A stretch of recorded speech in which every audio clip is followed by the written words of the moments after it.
किसानों के सहारे अखिलेश यादव का बड़ा दांव, बीजेपी रालोद से लेकर चंद्रशेखर आजाद तक अलर्ट। क्या बदलेगा अखिलेश के दांव से चुनावी गणित? अखिलेश की चाल से क्या हिलेगा सत्ता का संतुलन? वेस्ट यूपी एक बार फिर से सियासत का सबसे बड़ा मैदान बनता दिख रहा है, जहां से सत्ता का रास्ता तय होता है।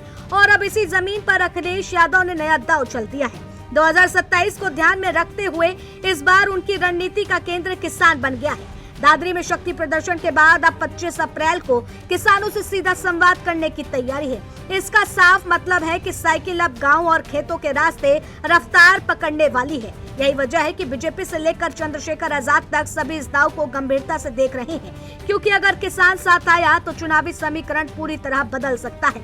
अखिलेश इस बार सिर्फ रैली नहीं कर रहे हैं, बल्कि सीधे लोगों से जुड़ने की कोशिश में है।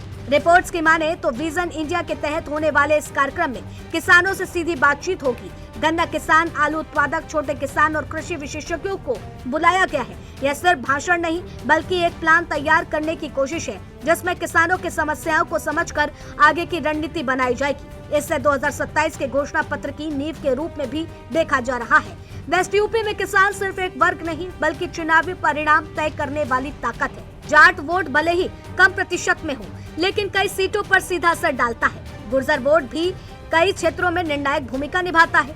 इसके अलावा मुस्लिम वोट बड़ा फैक्टर है, और अगर यह एकजुट होता है तो चुनावी तस्वीर बदल सकती है। सबसे बड़ा प्रभाव किसान परिवारों का है, जो बड़ी संख्या में सीटों पर असर डालते हैं। यही वजह है कि खेती से जुड़ा हर मुद्दा सीधे वोट में बदलता है। अखिलेश यादव इसी समीकरण पर काम कर रहे हैं। पहले जातीय संतुलन साधने की कोशिश और अब किसान संवाद के जरिए बड़ा वर्ग जोड़ने की रणनीति अपनाई जा रही है। लेकिन मुकाबला आसान नहीं है, क्योंकि बीजेपी और रालोद का गठबंधन पहले से मजबूत स्थिति में है।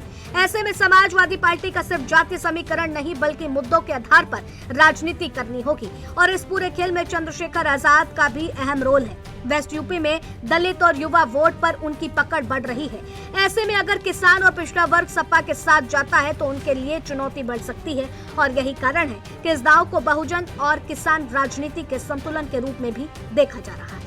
अब सवाल यही है कि क्या किसानों के भरोसे साइकिल एक बार फिर से रफ्तार पकड़ पाएगी, क्योंकि वेस्ट यूपी की सियासत जिस तरह से गरमाया हुआ है और इसमें किसान को भरोसा लगता है कि हमारी सुनवाई की जाएगी और उनकी समस्या का समाधान मिल पाएगा, तो कहीं ना कहीं ये एक बड़ा बदलाव हो सकता है।